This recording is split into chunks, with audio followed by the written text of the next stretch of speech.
Hey guys, and welcome to Raw with AYSAINYE. It's kind of weird saying that because like it's the first episode and like I'm not here with Godman anymore. It's a whole different type of venture that I'm doing. Like, you know, the spin-off settings, that's what it is, right? So welcome to the very first episode of Raw, presented by the AYSAINYE show. And before we even get into this episode, we have to cover a few important things. And if you're missing out on the AYSAINYE show, you're missing out on a lot of things. You're missing out on the skits, the special episodes, the basically you're pretty much missing out on all, I think, 100 and something content worth of like stuff that you're missing out. So basically, if you are not a AYSAINYE member, become a AYSAINYE member for £4 a month, and to have completely unfiltered and uninterrupted conversations between myself, Godman, and other guests. And just a big disclaimer before even getting into this episode as well.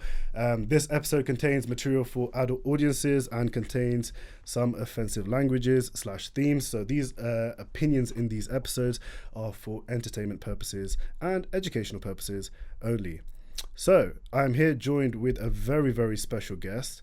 Manjit, how are you today? I'm good, thank you. So in a nutshell, what is it that you do? So I run the UK's first period charity, which was set up about 10 years ago. Okay, so what got you into starting Binti? I used to work for the Sherry Blair Foundation. I was mentoring a young lady in Nairobi in Kenya. We used to speak every week, and despite the miles, our lives seemed quite similar until one day she said to me, "Manjit, do you know that women in Africa don't have access to period products?" And I think at the time I was quite blown away by the fact, because I worked in a very male-dominated space. If I didn't have access to period products, I wouldn't have done anything in my life. So that's kind of the reason why I started. Okay, so let's break this down for those that don't know. Some of the mandem, right? So mandem being some of the boys, right? What are periods? So like, what's the whole process? What's the menstrual cycle? Tell me more about that. So do you mean from a biological perspective? Yes. Did you ever go to school I mean, I did, but it was just like they covered it, they brushed it. During my time at school, they were like, okay, cool, there's periods, 28 days, 26 days, and that's it. It's just a cycle, and there's blood, and that's it. They didn't go into detail. They didn't just it's very set, very straightforward, and nothing else. That's it. Because when we were taught, we were split into boys and girls. You're going to learn about the boys, what happens to boys during puberty, all of this stuff, and then God knows what the girls were being taught about. So, yeah, what's... So what age was that? I can't really remember, to be fair, but I'd say definitely year 7. Yeah, like 12, 13. Yeah, 12, 13, yeah. Okay, but then since then, obviously, you've picked up a few bits of information, and you could probably tell me what a period is, right? Because I'm sure you don't want me to tell everyone, because let's hear what you think it is. Well, what a period is. Mm-hmm. You see, a period is it's a sticky one still. Like I mean,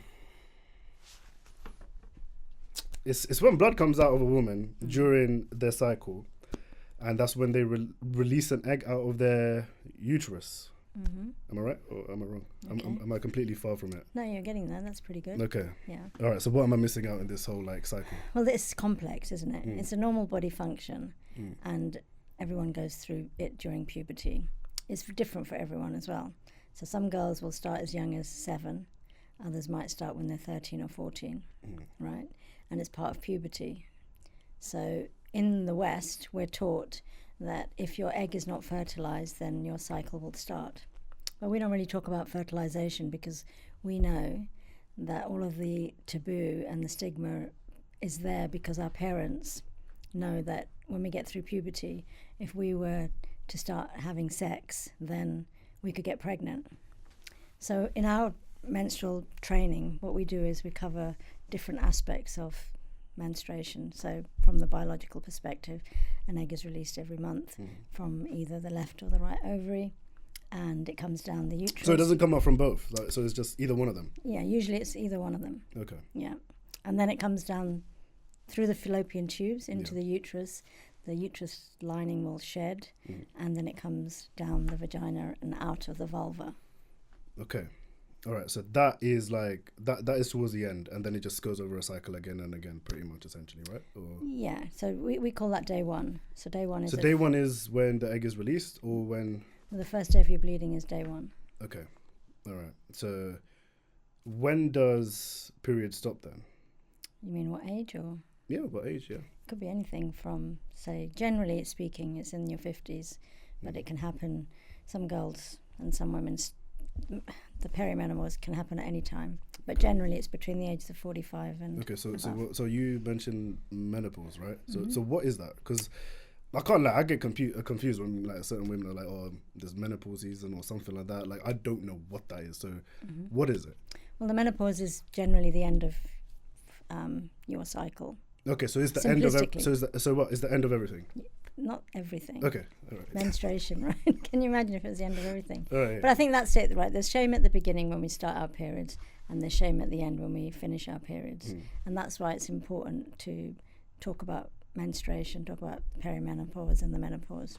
I mean, for the men, it's quite easy, right? We call it men going through midlife crisis. It's Yeah, kind of the same thing. yeah.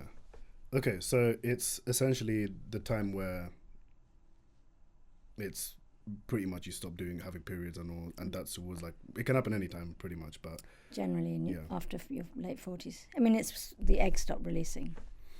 Okay, all right. So you mentioned that there was, so you've primarily focused on Africa first, right? Or No, was it the UK? Or? Yeah, so the idea actually stemmed in Nairobi in Kenya, but then we went to India and we interviewed about 100 girls on the ground, and then the stories were horrific because Okay. if you ask a girl what a period is, the only thing that she knows is she's dirty. She doesn't know where the blood comes from, why she bleeds, or how to take care of herself. So then we developed an education program and we started delivering it across the country in all communities, in all cultures, and with all religious backgrounds. And this is where we learned about all of the stigma and the taboo. And we kind of did that for the first 3 or 4 years, but then very quickly someone said, do you know, Manjit, that 1 in 10 people still don't have access to clean water. Wow. So, and when there's a natural disaster, we do drop food, we do drop water, but we don't drop period products.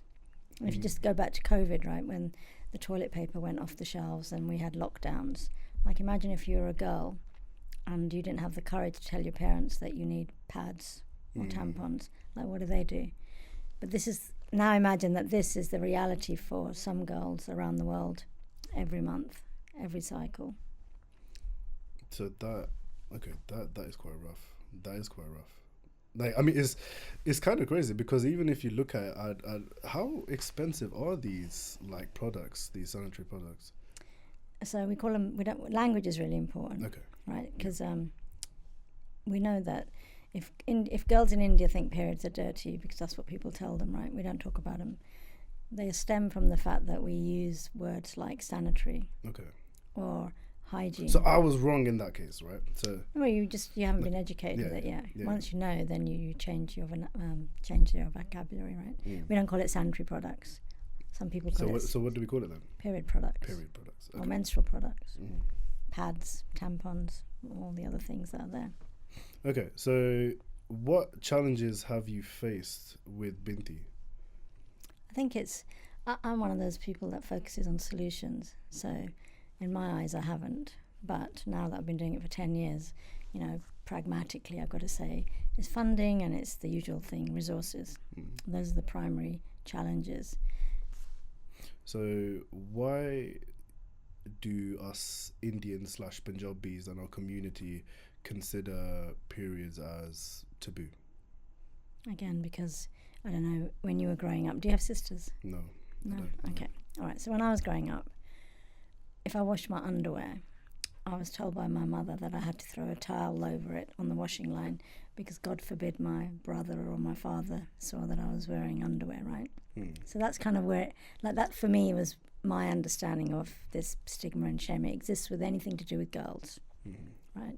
But there's so many other reasons because, like I said at the beginning, if when we're going through puberty, our parents know that if we were to have sex now, we could have babies and then we'd call shame on our families, right?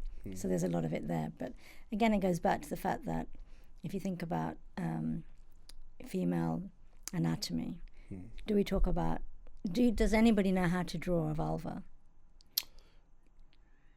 I mean, I personally, I mean, because I did study biology at AS level, I do. You right? do? Could you name all the parts? Um, That was probably a little while back, right?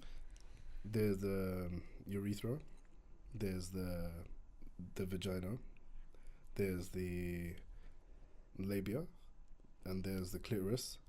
There's I don't know the rest. I don't know the rest. but wait, that's was I right though? Yeah, of course you were. Okay. The inner labia and the outer labia. Okay. Yes. Right. Yes. But yeah, I mean, but we can all draw a penis, right? Yeah. That's just drawn everywhere. And a boy or a man can go through life pretty much without worrying about much in terms of stigma and shame. There isn't much stigma and shame associated with a guy, or is there? I don't think so. I mean, like, probably it's just that thing of like the whole, size and like just like because I'm a big man, like, or you have a big penis size or whatever. That's what it is, and it's just sort of like what you see even with like pornographic material or whatever. I guess that could be the thing, but I mean, other than that, not necessarily. No. But it's interesting because you kind of brought pornographic into it, and then you said size, right? Yeah. I mean, the size I can understand, right? But pornographic isn't for everyone, right? Whereas women, I don't think there's anybody, unless even the doctors don't necessarily talk about the right body part. It's only in the last few years that actually we've started calling it a vulva. Prior to that, it was always a vagina. So that sounds quite shocking. That's crazy. Even if we talk about it from a biological perspective, right? It's difficult to use the correct words because nobody uses them. Like, for example, do you know what the word, the Punjabi word for menstruation is?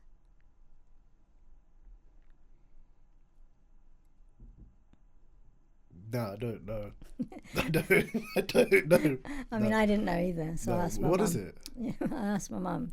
Yeah. And my mum said it's monthly. Monthly. Yeah, no, because that's why I laughed. I was like, you know what? I heard somebody say lal, like lal, or like, you know what I mean? But I don't know. No, I don't think there's a set word for it, is there? There is. It's called it's actually Mahavari. Mahavari. Which means time of the month. Ooh. Maha and then Vari is time, right? Okay. But who uses that? But yeah, nobody. Damn, that's. So we don't use the right language for it, and so that because we're ashamed, we don't want to talk about it openly. But even in the West, right? If we were in an office environment, we still stick products up our sleeves when we go to the toilet, or we take our big fat bag because we don't want anyone to know. So then why does our community like lack this knowledge essentially? Like, why is this not taught? Because we're not allowed to talk about things that women go through, are we? I mean, now we can kind of know. Who's we, though? Our community. Our community. Do you think it's something to do with today and the age group?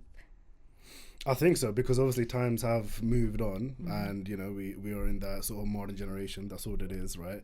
So I mean, that's why we can have this conversation as well, to spread that awareness.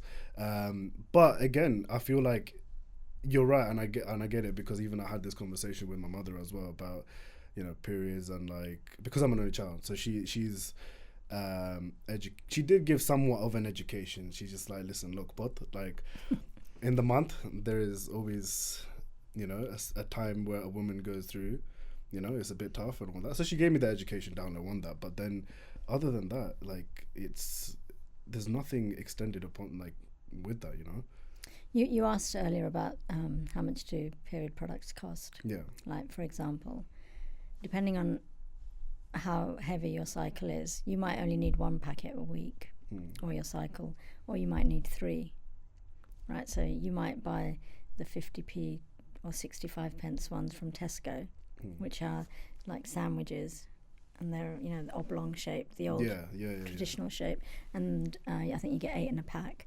Or you might like something that is biodegradable, and that will cost £4 or £5 a month. Can cost up to £4 or £5 a month.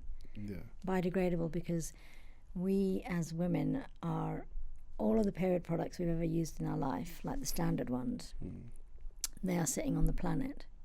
because it takes. What do you mean by that? Like, Because it takes. Okay, so each packet of period products contains the equivalent of 5 plastic bags. wow. So every single product I've used in my life is still sitting on the planet. Okay. So I've got my own menstrual footprint. Okay. So now today things are changing, and we've got organic products coming on into the market. Do you know about other products? Have you heard of what else is out there? Because you'll be quite surprised. You know what? We had a little bit of this like coverage with a guest called Saki. So she did talk about there being something with an applicator. Now I think that's a tampon, right? Mm-hmm. Yeah. So other than that, I don't know anything besides the pad and the tampon.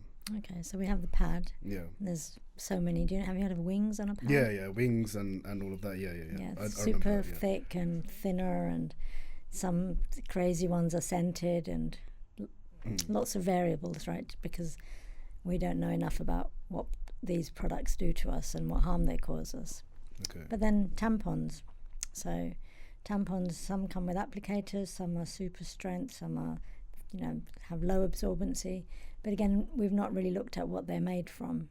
So again, if they're made from plastic, and imagine if you're inserting them into the most delicate area that a woman has, what's the effect of having that insertion?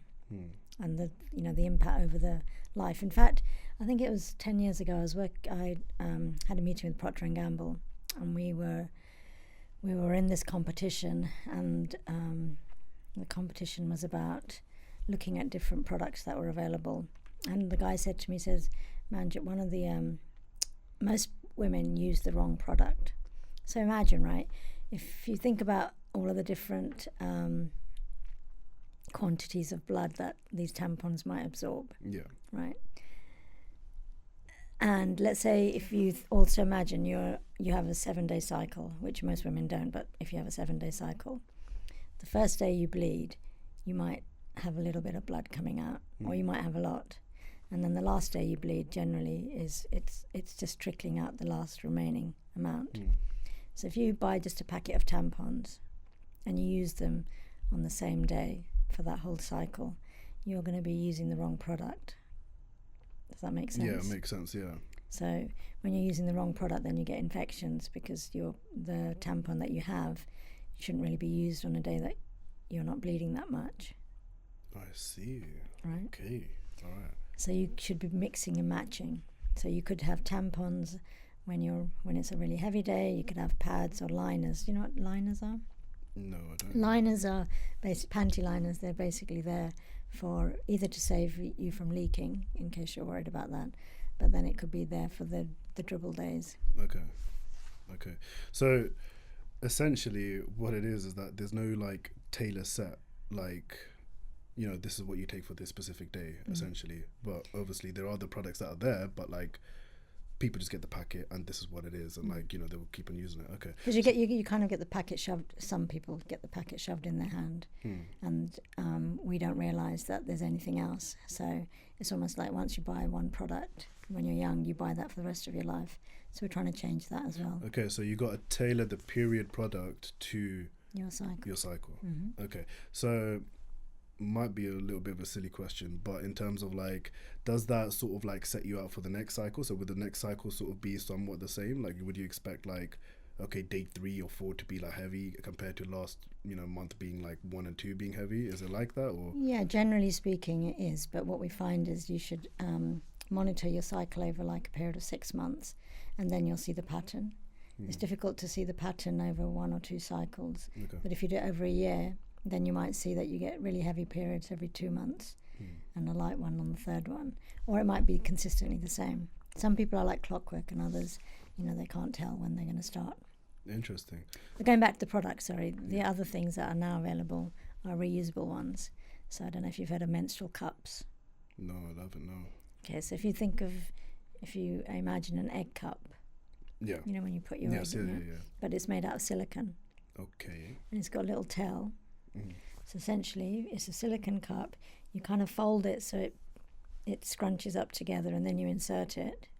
Okay. And it sits there for up to 12 hours, and it collects blood for up to 12 hours. So let's say you go to work in the morning. Before you go to work, you put the cup in, and then when you come out at the end of the day, you can empty it. Okay. Is that safe though? Yeah, it's silicone. It's Okay, like medical okay. grade silicone. Okay. It's good for the environment, obviously, right? Number one. But number two, it's good for your pocket. And number three, which I think is the most important bit, and this is the one that we don't really talk about, is it teaches you more about your blood and how much you actually go through. Because we don't know. Because right now all we do is we wear pads or tampons. We kind of wrap them up when we've used them, and we don't really want to look at them, and we throw them away. So we have no idea how much blood we're bleeding in each cycle. But a cup will allow you to understand that. Interesting. And then and then you have reusable pads. So if you think about when we were kids and people used to use terry cloth nappies, for example, it's similar to that. So you can wash and reuse your pad. And the latest one to join is period underwear. So it's like just your normal regular underwear, but it has like a pad or a absorbent area in the gusset. Okay. So you wash them and then you reuse them. Interesting. Okay, so there's a variety of things that you can do, and then essentially it just fits in with whatever your cycle is. So that's how you sort of like work your period, right? In terms of tailor making it bespoke to yourself, right? Okay, interesting. So like have like institutions such as like religious or community groups like supported your cause? It's variable. Sometimes, just in terms of the community. I don't know if you ever knew the campaign that we did where we had the red rose pose. No, enlighten me on that. So about 10 years ago when we first started, we realised that there's so much shame around periods, so we wanted to smash shame, right? But where do we want to go with it when the extreme would have been loving your periods? So when you think about love, we wanted to use something that was symbolic of love, and we took a red rose. So first of all, the colour of the rose represents menstrual blood. Then the uterus lining will bloom and shed, much like the rose. And then the thorns on the stem represent menstrual pain. And then when you would hold the rose upside down, what you were saying was, I respect her. So it was astonishing, right? Can you imagine? You've got this beautiful red rose, because we used to use the best ones. And we would explain the meaning behind the campaign. And there was this one incident where there was a young guy and a girl. She was obviously his girlfriend. He asked what it meant. I explained it to him.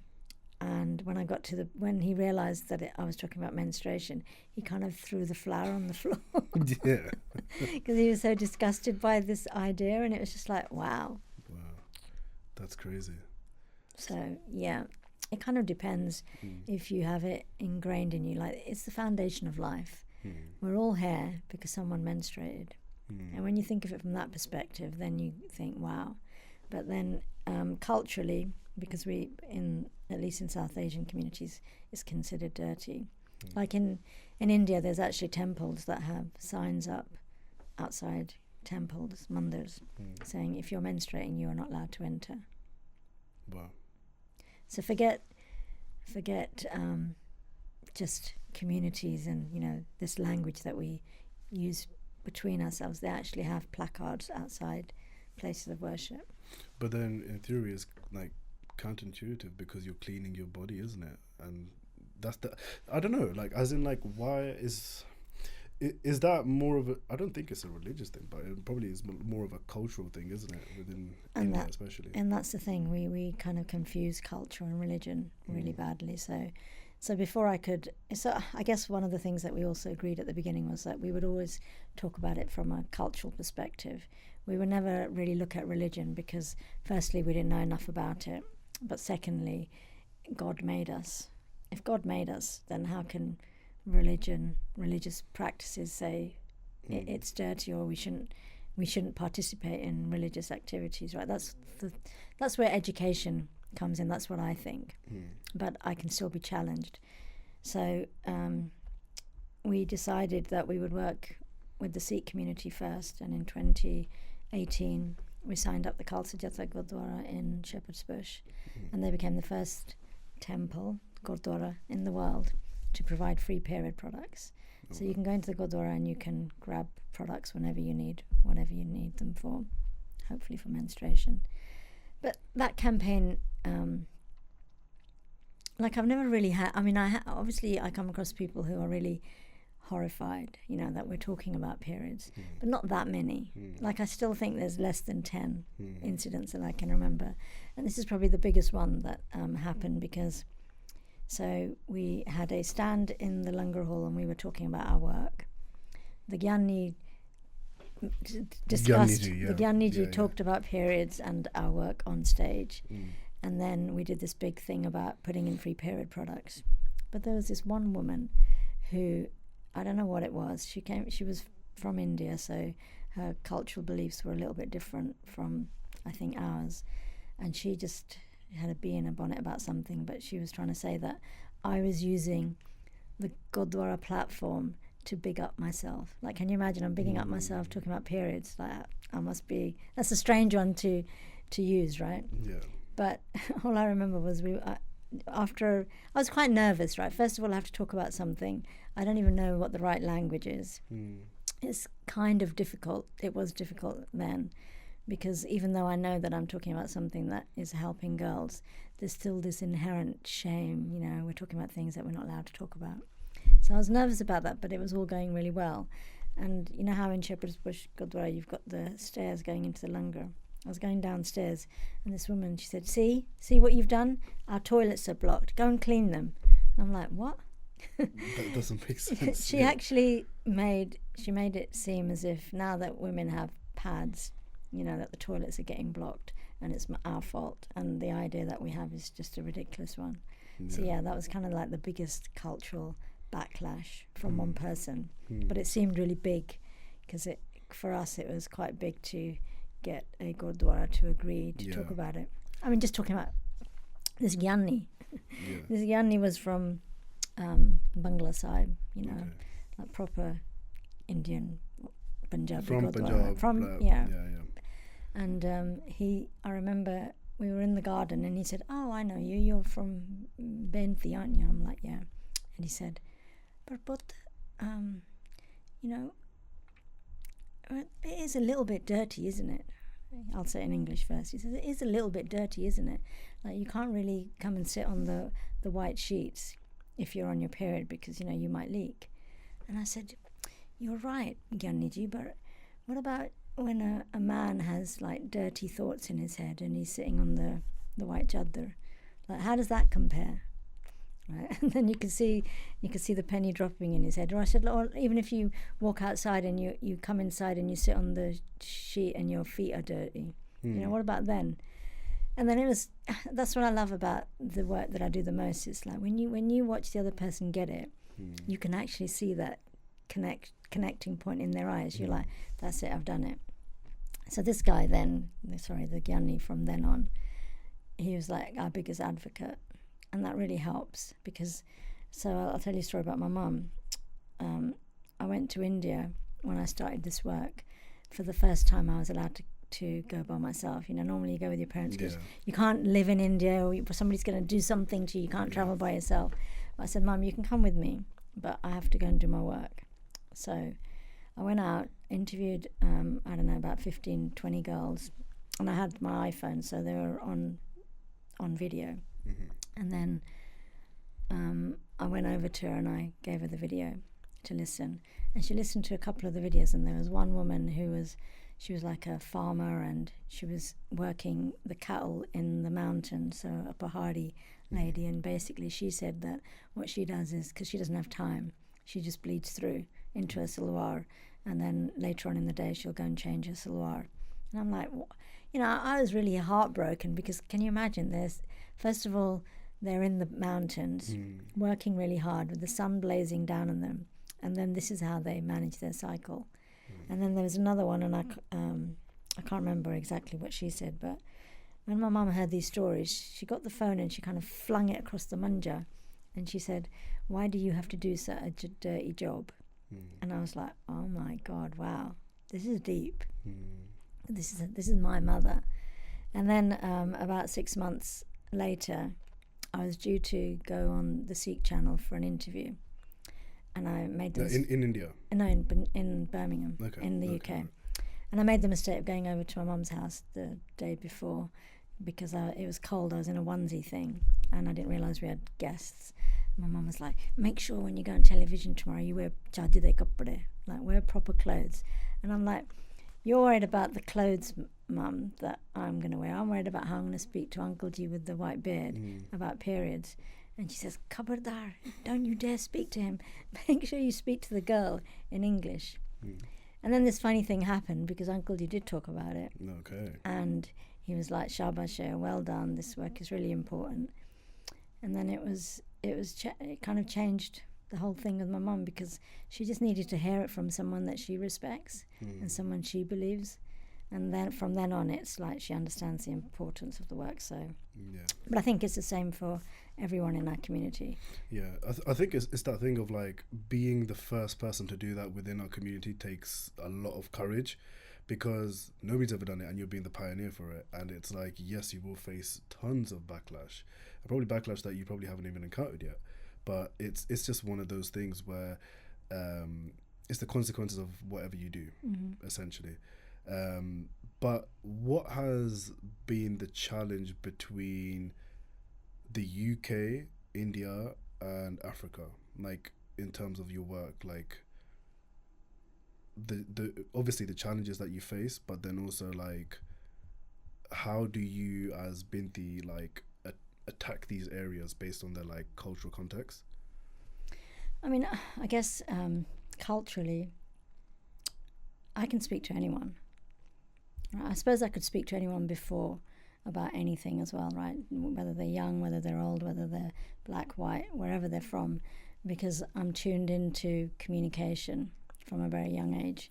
So that side wasn't difficult. So, for example, in the Gambia, we've now trained 500 teachers. 75% of them are men. Gambia is a Muslim country. They have FGM. 75% of women go through FGM, which is female genital mutilation. They have polygamy, so a lot of the men are married to more than one wives. And that whole idea of the reasons for why they do it, they blame religion, of course, but we know that it's just modern day having more than one bird because you can. So finding the right language to talk to them. Like, for example, we know, right, if we go to India, we're just Balatis. We're not considered... NRI Bante, that's what it is. Yeah, you know, NRI, whatever. We're not, even though we speak the language, we eat the same food, we wear the same clothes, we'll always be considered outsiders. So I think it's important also that when we from the West go to places like India or Africa, I'll pride myself on going and behaving like a local. So I'll stay in the village. In the Gambia, I wear the traditional clothes, and the idea. And I'll always start with the conversation of, even though you're Muslim, I'm a Sikh. While I was growing up, I wasn't allowed to do lots of the things that you weren't allowed to do. So I'm trying to get some rapport with them so that they understand that I'm not just a Westerner saying, this is what you do with menstruation, blah, blah, blah. And also, as an organisation, if you use a rag to manage your cycle in India, I'm not going to say, oh, you must go to the shop and buy pads. I'm going to teach you how to wash the rag, what to do with the rag, and how to keep it clean so that you can manage your cycle. So we work local, and that's quite important. And in the UK, we always get the conversation is based on the audience. So if we go into a room where we're having a meeting with a corporate, the conversation is generally about the bottom line. How much money can you save every month? Because now your employees have period products in the office space and they're not leaving every month to go and buy something. So bottom line numbers, men love that conversation. They don't really want to hear about period pain, or how much blood we bleed, despite the fact that we think men like blood. They don't really want to hear about it. So the conversations change based on the audience. Interesting. And then in India, of course, I remember once I delivered this class to about 100 girls, and they were sat in their classroom kind of with their heads down. So it was really difficult for me to gauge whether they understood me, whether they had any questions. And it was only at some point where I said, so you're not allowed to go to the mandir, are you? And then one of the girls said, No, we don't go to the mandir, we go to the mosque. So now imagine you've got girls that you think are Indian, and just imagine that they practice that they're Hindus, but in fact they're Muslims. So not only do they practice the stigma and taboo that Muslim girls have, but also they pick up the cultural stuff Indians have. So it's just all piled on. And it gets complicated with this scenario, and it gets tough essentially. Well, it just helps us understand that we've got to just peel the layers. Girls, unfortunately, they get the back. They get the worst. Like if you think about the numbers of rape in Delhi, it's ridiculous, for example. But now, if I go to the bottom line, imagine if a girl knew what her menstrual cycle actually was, and she felt empowered by it, and she didn't feel dirty. Do you think that she might behave differently? And I think this might sound really outrageous, that those rape numbers would decline. But then I feel like with India, it's that whole thing of sex education. I feel like it's a flawed system there. Like, obviously you've seen these movies like Oh My God 2 or whatnot, like all of these Indian movies, and we'll get onto that later on. But like, I feel like India is that thing when they talk about sex, it's quite sensationalized. Like, oh, okay, all right, cool. There's so many jokes, even swearing in Punjabi, Hindi, or whatever. You say ban ma, whatever. After that, it's all related towards sex, right? So, but in terms of their knowledge about certain things, it's like it's so shit. Like the education system there is flawed, and obviously, as you're saying about like rape cases, again, I strongly believe if there was education towards these young men or whatever, right, and they had more knowledge about it, it could be reduced as well. Well, and I guess that's the other thing that's important to understand about menstrual education. When we deliver that, we obviously teach the girls and the women and the community, but we also teach the boys. So there might be, we agree that there can be a session for the girls and the boys separately, because that allows the girls to have this full confidence to be able to talk about however they want without worrying about what the guys might think. But at the same time, we've got to teach the boys. So when we teach the boys, we talk about all of the questions you've asked and covered, but also we talk about their puberty, because who teaches the boys about their puberty? Like one teacher from the Gambia, he said when he was a kid, he used to share a room with his uncle, and one morning he woke up and his bed was wet and he felt really stiff in his underpants, and he tried to explain it to his uncle, and his uncle just laughed at him. And I just thought, that's just, like, I never even thought that is probably something that must be quite nerve-wracking or scary. Because you don't know, because even if you have sex ed, until you actually go through the experience, you don't really know what it's going to feel like. Like when we obviously had menstrual education of some caliber at school, but when you have that brown stain that looks like blood in your underwear, it's still a bit scary. Yeah, no, I get that completely. Because like there was this like one kid in my class. He was, I don't know if he was chatting shit or just telling the truth or whatnot, but like he made some bold claims at a very young age, and me and my mate were just sitting there, just like, yo, like, what's going on here? Like in terms of like, male puberty and just sort of the hormones are hormoning, the testosterone's increasing, And I'm just like, what are you even on about? And I was confused at that moment. So yeah, I guess it's that thing of like when you do separate the sexes and you do have that conversation, it does create that safe space to like talk about certain things. So yeah, no, I mean, relating it back to Bollywood, there's that infamous movie Padman, and it's actually a depiction of a real life story, isn't it?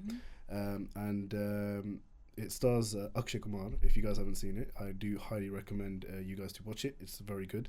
And it talks about the story of Dr. Aruna Chalam. That's how you say his name, right? So yeah, I mean, tell me more about your organization, because I know you guys were involved a little bit with it. So this guy, Murugan, he's, I see a halo over his head. Because when I first met him, and he explained his story to me, and his story is this, that he's actually a mechanical engineer. He got married, And when he got married, he found that his wife was behaving strangely once a month, and he was really intrigued, like what's up with her. And then, to cut a long story short, he found that every month when she was on her period, she would use these rags to manage her cycle. And he said to her, darling, why are you using these horrible rags? I won't even clean my motorbike with them. And she said, well, what do you want me to do? Buy pads? He said, if I buy pads, then how are we going to afford milk for the family? So he was quite taken aback by that, and he decided that he was going to invent a low-cost production unit.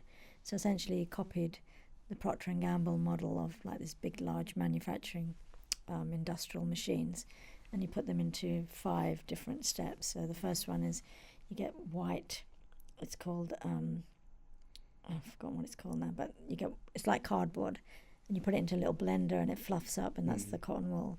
To the last bit where you put the top layer of the pad, you fill it with the fluffy wool, and then you seal it and you close it up. But what happened in this journey was he made a pad. He gave it to his wife and he said, can you test this for me? And she says, not this month, come back to me next month. And he realized that if he waited for his wife to test his product, that it would take him forever. So what he did instead was he hooked up with the local nursing college, and he started handing his products so that he could get the girls to test them. And then very quickly word got out that he's talking to young girls about things that he shouldn't be discussing. So his wife left him, his mother threw him out of the house, and then he was on his own. But determined that he was to create this change for the women in his life, he persisted. So what he did was he took a football, the inside, the squidgy bit, he filled that with goat's blood, attached a pipe to it, wore his pad, and then he would cycle and he would squeeze a little bit of blood so he could test the absorption, and that's how he got to his final product. Wow. And I remember saying to him that, aren't you worried that Bollywood are going to bastardize your story? And he said, you know what, Manjit, as long as I say the word period, I don't care. And when Twinkle Khanna came to London to promote the film, we were the selected charity, and I remember we were on the BBC, and I don't know how many times we said period that day, and it was just like this mad thing, because it kind of, I don't think enough people have watched it, but it really changed the momentum, and the conversation became a little bit more normalised. So I think there's different states across India now where they provide products in schools and things like that. Yeah, no, I mean, I was looking at the interview with Twinkle Khanna, and she was saying like how she dropped her like story that she was working on just for this project because of how interesting the story is. And I feel like, that's sort of quite inspirational as well. So coming from a male's perspective as well, like just to create this line and this chain to benefit Indian women essentially. And I think, the thing is that now even like understanding and learning a lot of things about with whatever you've said your story as well, it kind of puts things into a different perspective, because I've never stressed about this stuff. Like genuinely, I have never in my whole life stressed about like the whole idea of periods or whatever. Like it's just something that is like to the back of my head. But then when you think about it and you deep it, like, this issue is like a big issue. And so to talk about it, I think it's very, very important. But then for it to be conceptualized in a movie such as Padman, it's pretty good, I'd say. I think his previous film to Padman was Toilet. Yeah. Did you watch that one? Yeah. And that was about the idea of having toilets everywhere. And I don't know who wrote that film, but I guess it kind of made sense, didn't it? Padman, toilet, the correlation. But that's the thing with Akshay Kumar. He does sort of like, he does his comedy movies, action movies, but then he does sort of like social justice type movies as well, isn't it? So it was a pretty good movie. What inspired you to like take initiative in terms of working with, like, in terms of, have you like worked with other charities in terms of are there any other like Desi charities that do the same stuff that you guys are doing, or like is there anything out there? Or like 10 years ago when I first started and I googled the word menstruation, there was nothing except for the Oxford Dictionary definition of menstruation. And when you look at it, it's quite shocking. I suggest everybody look it up, because you will be really horrified by what the Oxford Dictionary says menstruation is. What does it say? I'll let you Google it, and then you. Wait, should I Google it now? If you like. I'll Google it now. Wait, so what does it might say? have changed, but so there was the Oxford Dictionary definition, and then there was that story about Murugan-Thun, and that was it. But there's been a period revolution, so there's hundreds and thousands of organisations doing similar things around the world now. The discharge of blood and of fragments of endometrium from the vagina at intervals of about 1 month in women of childbearing age. That's what it says. So why are we talking about childbearing? Like, if girls as young as 7 start, does that mean they can have kids? Can 12-year-olds, should they be considered of childbearing age? Bruh, that's mad. Isn't it? Yeah, Oxford are doing a bit of a madness still. Like, that's that is crazy. Damn. Okay. All right, then they haven't even changed it. I don't think so. I've tweeted them a few times, but I don't know who writes them. So it's probably they're just publishing, aren't they? So how has working with Binti and your whole process like changed your perspective on gender equality? Or has it changed it, or has it not? Yeah, I mean,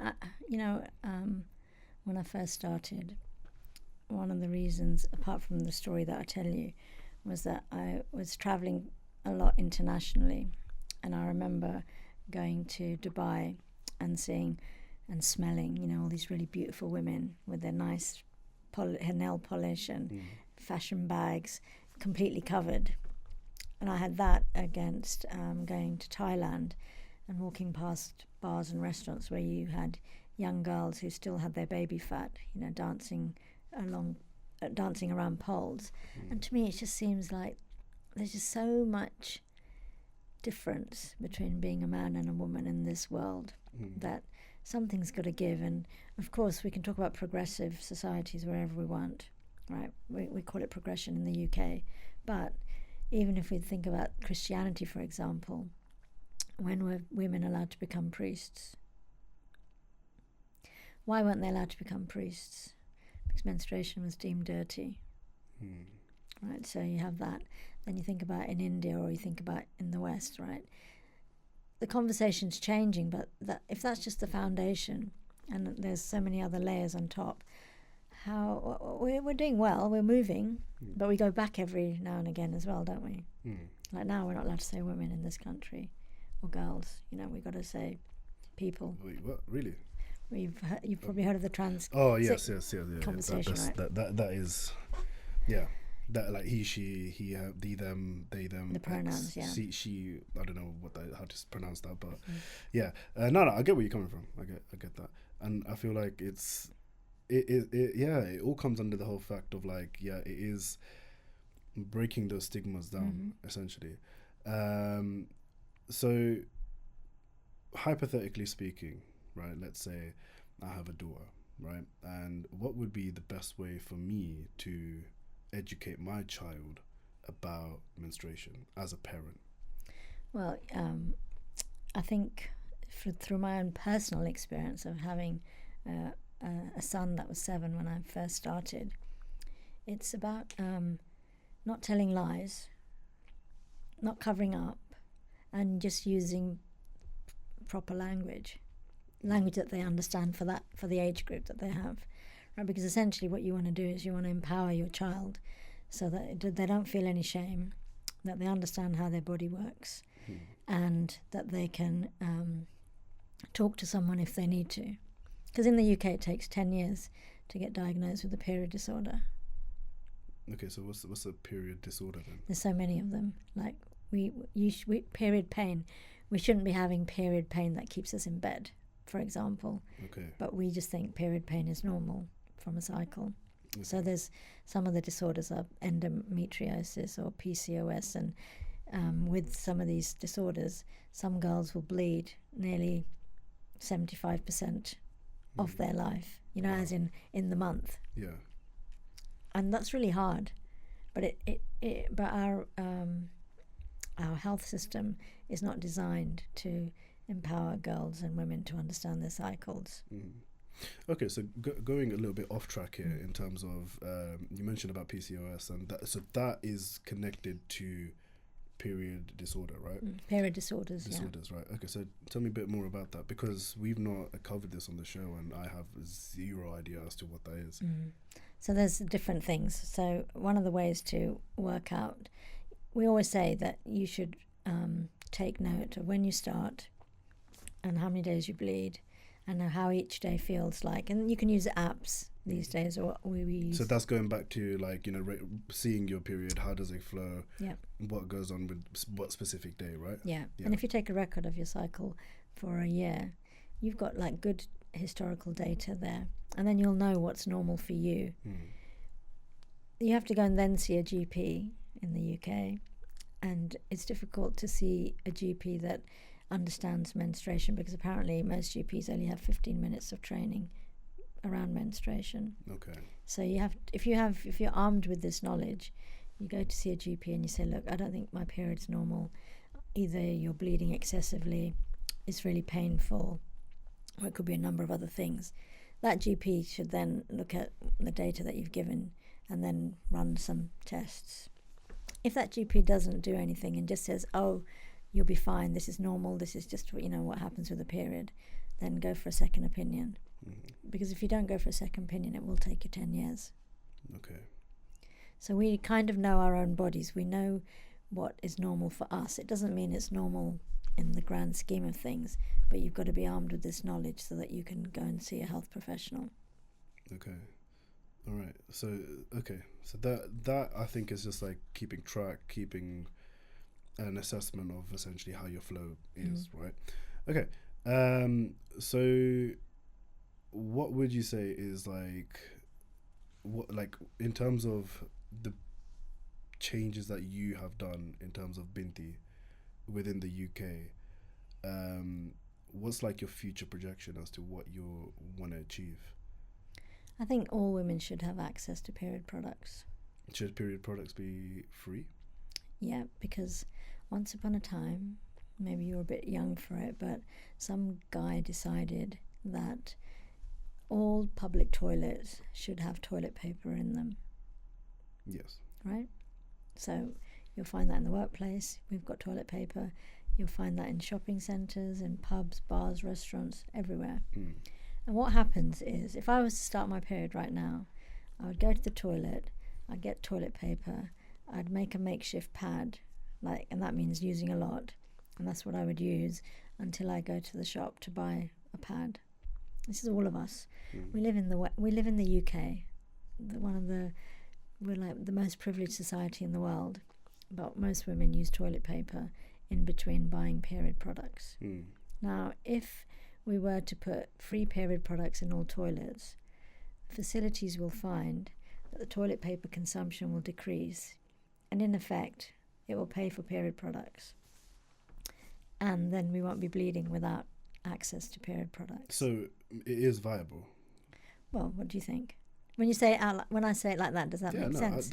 It makes sense. That's what I'm saying. It is viable, essentially. Do you know today in the UK, 1 in 4 girls can't afford period products?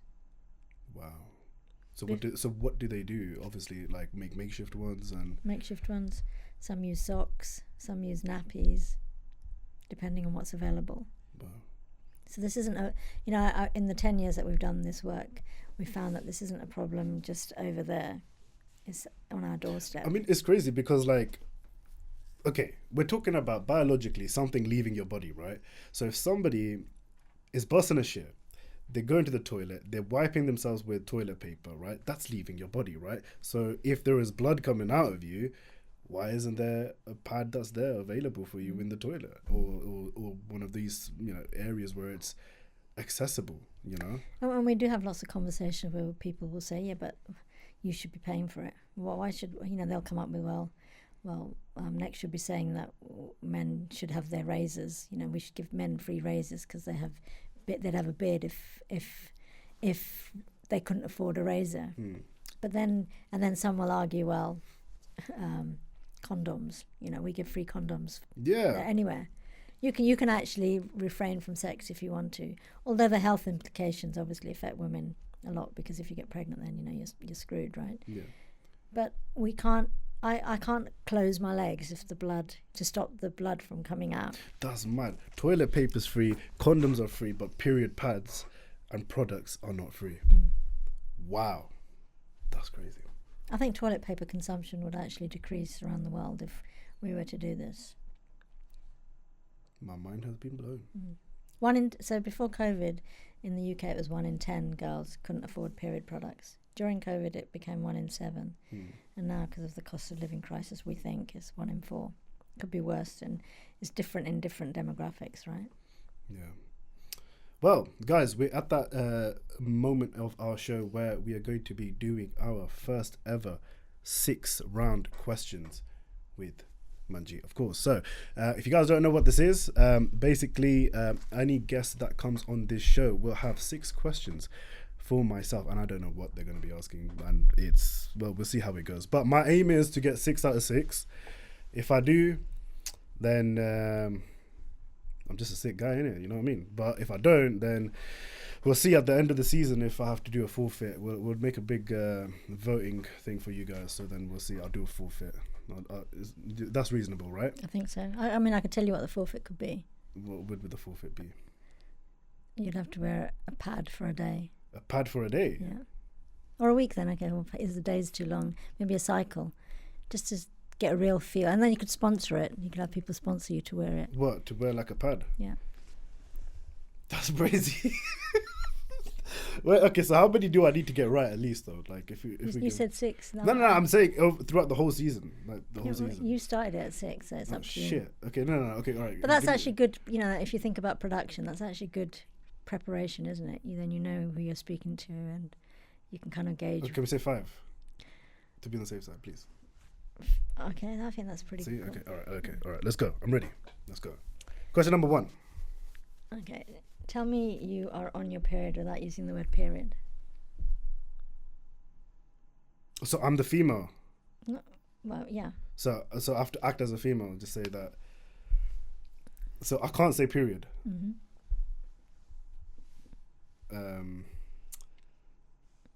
Okay, wait. It depends. You need to give me some context here, because I can do this, but I need to know: am I like in bed with my husband, partner? Who am I talking to? You can be to anyone, right? Because all I have is 6 questions. Yeah, so but like hypothetically, just hypothetically, get me into the zone in terms of like. Right. So who is this person? Okay, you're talking to your boyfriend. Okay. Who is, who you haven't seen for ages, and this is your first time you've been together.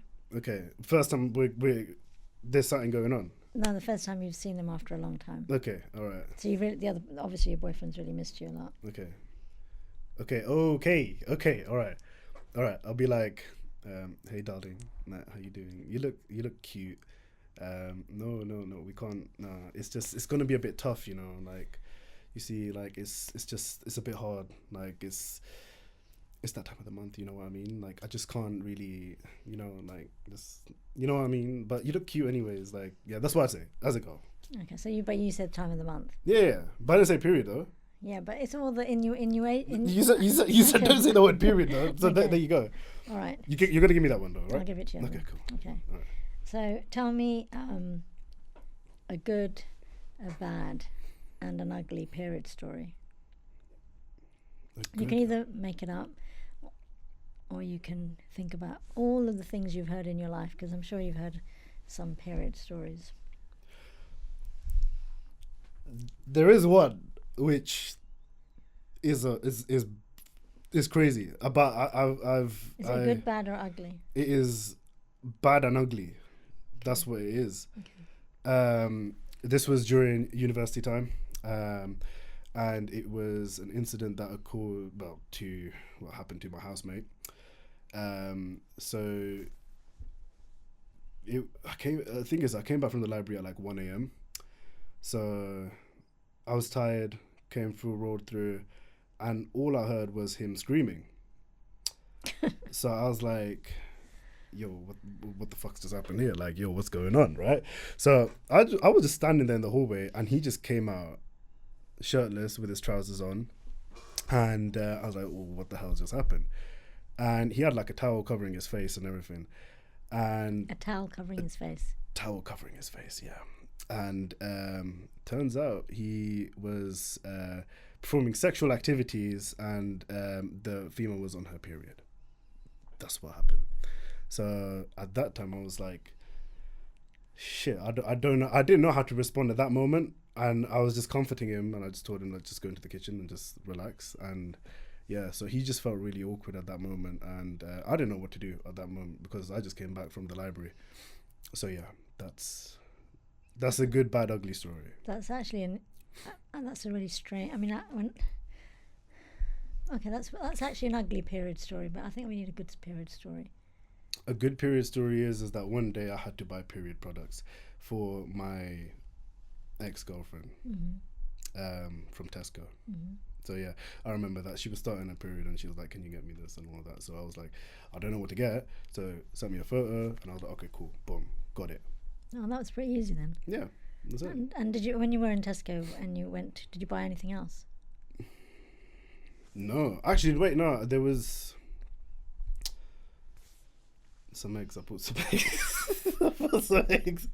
Yeah, but it was quite some long time ago. But yeah, I bought some eggs. Did you cover the pads with the eggs? Nah, I was calm. I was cushy. I was just like, yeah, I just bought. You know the self-checking baskets. Yeah, that's what I did. So I just got that. Boom, Tesco scan, club card. Boom, boom, boom. That's it. That's how it was. That's pretty cool. Okay. So yeah, that was a kind. How did you feel about that?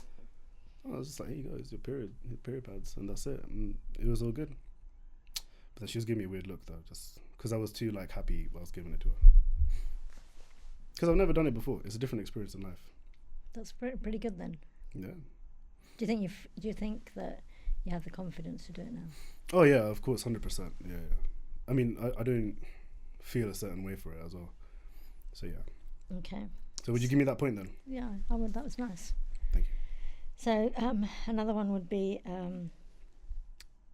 think about 4 things that you're not allowed to do when you're on your period that you've heard.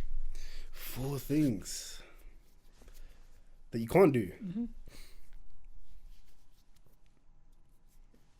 That you've heard. That I've heard. Culturally. Go to the temple. Go swimming. Okay. I'm gonna struggle with this one. I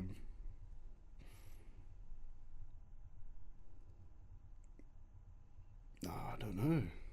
2 other things that you can't do. Or people say you can't do. I don't know. Oh shit! I think this might. I don't know. I think it's what going to the temple, swimming. Jeez, I'm struggling. Okay. So what about? I'll give you some clues. Like, for example, if you were going to get married, and your wife on your wedding day had a period. No, on the Swagrat. Oh crap! So you can't have like your wedding.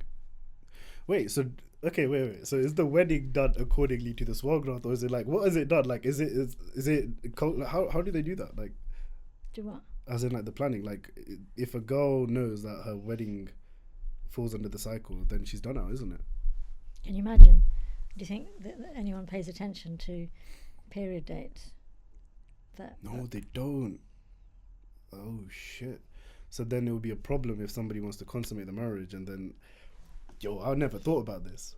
That's crazy. I know that you can be use the pill. Yeah. Like when you go away on holiday, some women do use the pill, so you can use it. Like if you're a famous pop star and you've got a big gig, maybe you go on the pill for that as well, so you can avoid it.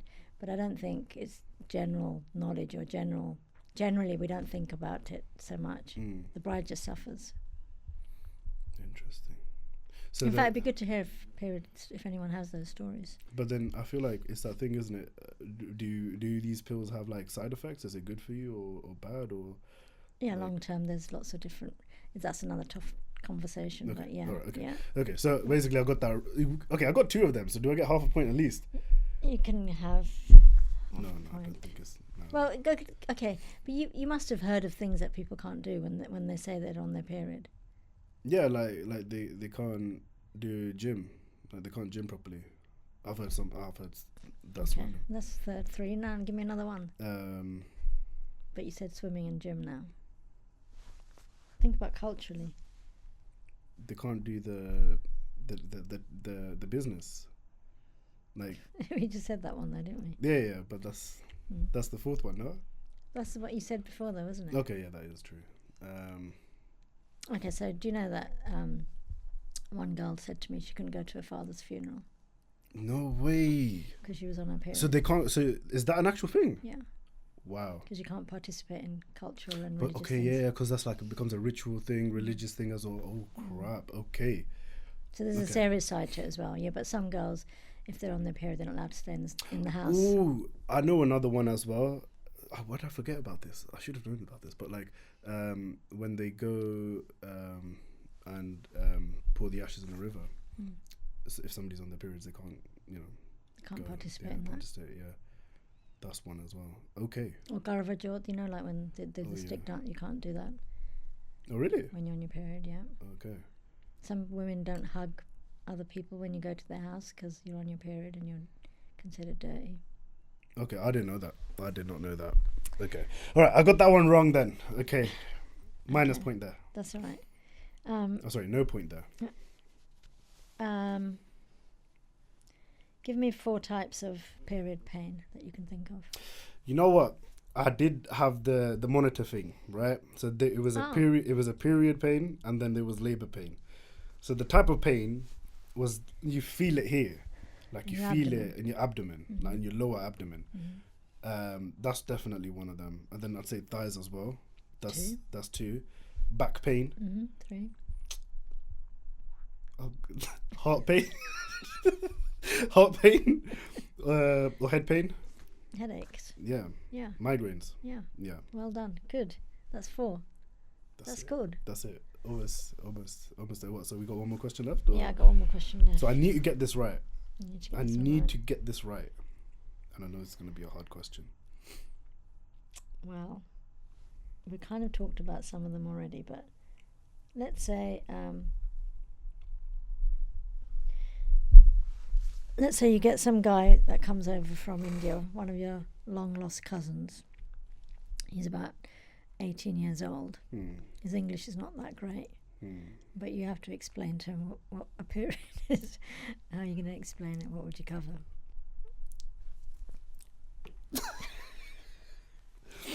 I'd just be like, yo, buy the key. Look, wait. So as in like I have to explain him as to like what periods is. I have to give him the period. Give him some confidence, so he can talk about it. Like some education. In Punjabi. Well, it doesn't have to be Punjabi, but like, which areas would you cover? How would you say it now that you know a little bit more? I'll be like, buy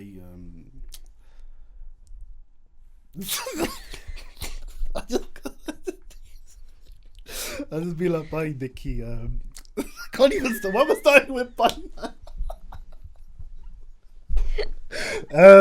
I'll be like, look, buy. ਜਿਹੜਾ ਜੋ ladies ਦੇ ਨਾਲ ਹੁੰਦਾ ਆ ਨਾ monthly ਜਿਹੜਾ ਜੋ monthly ਹੁੰਦਾ ਨਾ ਥੋੜਾ ਜਿਹਾ ਔਖਾ ਹੁੰਦਾ ਹੈ and then probably he'd be like, yo, like, what do you mean by that, Monthly ਕੀ ਹੁੰਦਾ? monthly ਕੀ ਹੁੰਦਾ ਉਦੋਂ ਜਦੋਂ ਅੰਦਰੋਂ ਕਲੀਅਰੈਂਸ ਹੁੰਦਾ ਨਾ ਲੇਡੀ ਦਾ ਜਿੱਦਾਂ ਐਗ ਨਿਕਲਦਾ ਆ ਖੂਨ ਦੇ ਨਾਲ then ਉਦੋਂ ਜਿਹੜਾ ਜੋ ਸਮਾਂ ਹੁੰਦਾ ਨਾ ਥੋੜਾ ਜਿਹਾ ਔਖਾ ਸਮਾਂ ਆ and then I'll go off from there, but I'll definitely say bye before. I think you just made it so difficult on yourself. Yeah, I did. Yeah, I did. Because actually, all you got to do is just translate back the process, right? So actually, why are we all here? We all exist because someone had Had a period, right? Had a period, yeah. So it's the foundation of life. So you kind of didn't explain. Like, but I can't give like my cousin who's 18 like a philosophy on that, can I? No, but you could. I mean, I think that's the most important thing is like explaining the foundation, the reason why we have it, And then everything, you don't have to explain the biology thereafter. Okay. I didn't say like how many pints of blood does she bleed or anything, did I? So it's just giving them, it allows us to give birth to, I don't know. But definitely I'll just be like, I'll be like, bhai dekhi log, jehda jo sama hai okha hai. That's really good. I really like that one. Yeah. And can be okay. It's not okay for everyone. Okay. But it can be. Okay. And then after that, I'll just be like, yeah, thoda ja careful hona chahida bande nu in terms of behavior wise, and you have to be more considerate at these times, and pain bhi bahut honda, and yeah, that's how I'd finish it off. That was lovely. Do I get a point for that? Yeah, I think you do, yeah. Yes. Okay. All right.